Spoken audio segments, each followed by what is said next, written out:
Pour le journal, on va jeter un coup d'œil à Mambasa. Nous restons dans la province de l'Ituri. On va jeter un coup d'œil, j'ai dit au Mutombo.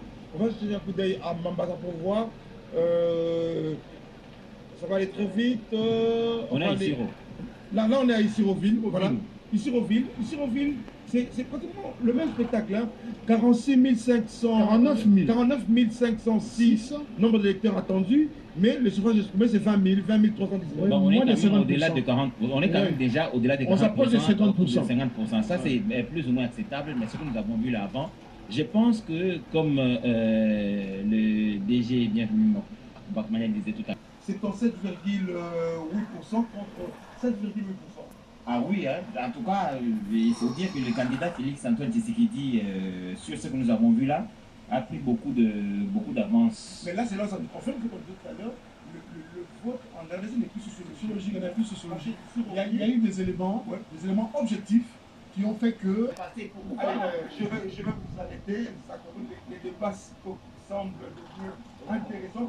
Patrick Michel Moukoui nous attend pour le journal. On se retrouve juste après le journal pour analyser certains, mais je vous dis que ça va continuer. Ce soir, nous avons eu que 3 provinces, la province de l'Équateur, les villes de Bikoro, Makaza, la province de Otuele, les villes de Wamba, Isiroville, ainsi que la province de Lituri, les villes de Mambasa et Bounia-Ville. On se retrouve après le journal pour la suite des publications. Aujourd'hui, il y aura 23 provinces. À tout à l'heure.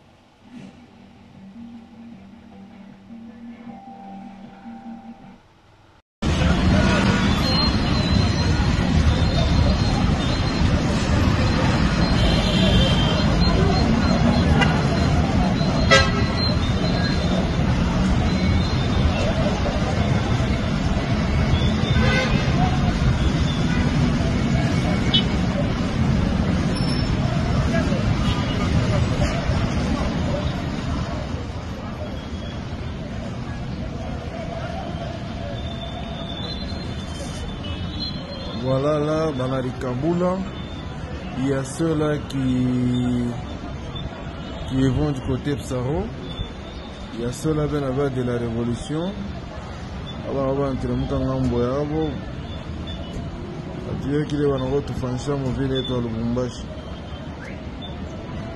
c'est en direct en tout cas. Aujourd'hui, dimanche 24 décembre, niveau à Carrefour. Vous voyez par vous-même comment est-ce que on a dit dispatcher. Il y en a qui sont nombreux. On a dit dispatcher. Abaoukou. Angele bana shuka na Lumumba. Avoir là-bas, va bien avoir Lumumba, on va bébé de la révolution.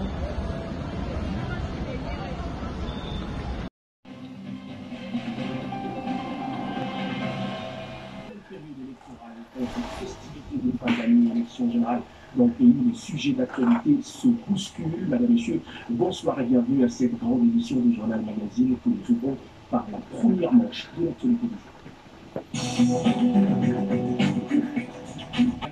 La Commission électorale nationale indépendante poursuit ce soir avec la publication de tendances de vote après les résultats de vote de la diaspora, notamment de France, de Belgique, de l'Afrique du Sud, du Canada et des États-Unis. La CENI vient de publier les résultats partiels de quelques circonscriptions de 28 provinces. Vous avez suivi en direct et selon donc les suffrages valablement exprimés, disais-je, on en parle, il s'agit de 216 193 suffrages exprimés. Le candidat Félix-Antoine Tshisekedi Tshilombo trône seul en tête avec 74,3%, suivi de Moïse Katumbi qui a donc compilé 16,16%. Il s'agit donc des résultats compilés de quelques provinces. On parle de 23 provinces sur le 26. Nous continuons donc à suivre cette actualité de plus près.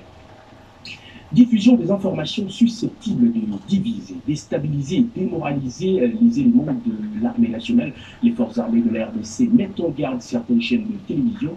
Le porte-parole précise dans un message télévisé que les FARDC s'estiment dans le droit de prendre des dispositions nécessaires pour faire appliquer la loi si cela continue.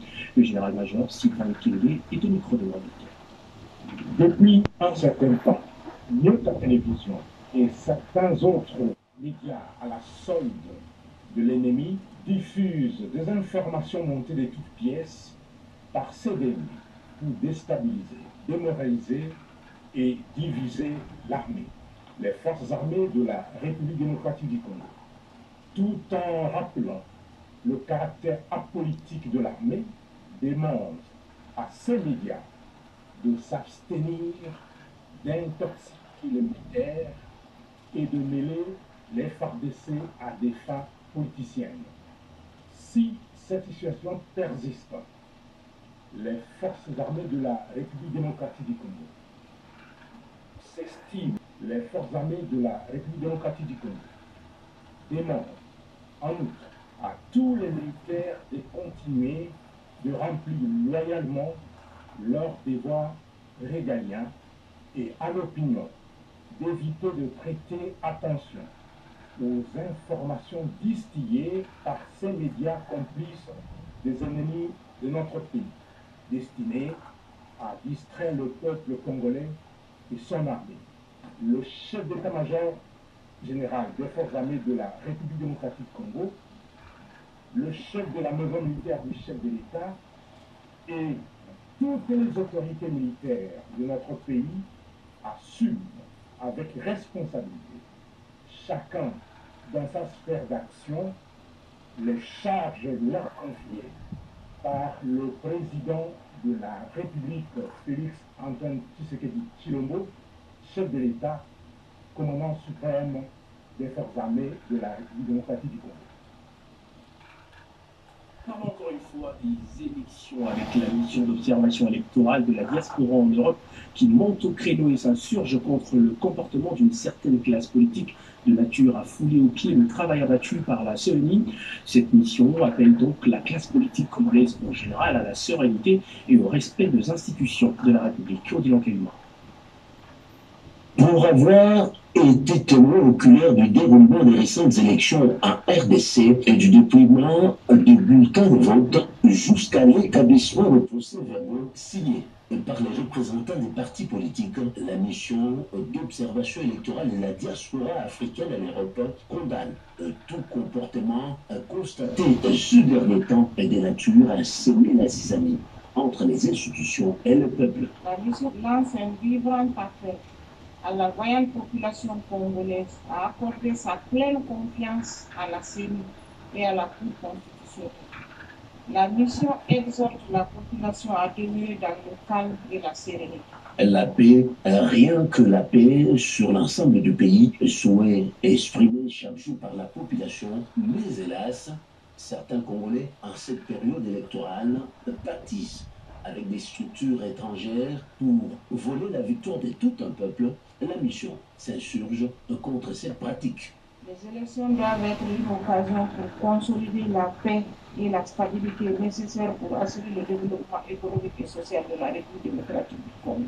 À la classe politique congolaise, la mission rappelle que le jeu démocratique et plus précisément les élections générales sont organisées par des lois qui font l'objet d'un consensus. Toute contestation et réclamation doivent se faire conformément aux lois en vigueur. Seule la Cour constitutionnelle est juge, arbitre en matière de toute élection en République démocratique du Congo. La mission a rappelé également à qui veut l'entendre que la RDC est un État indépendant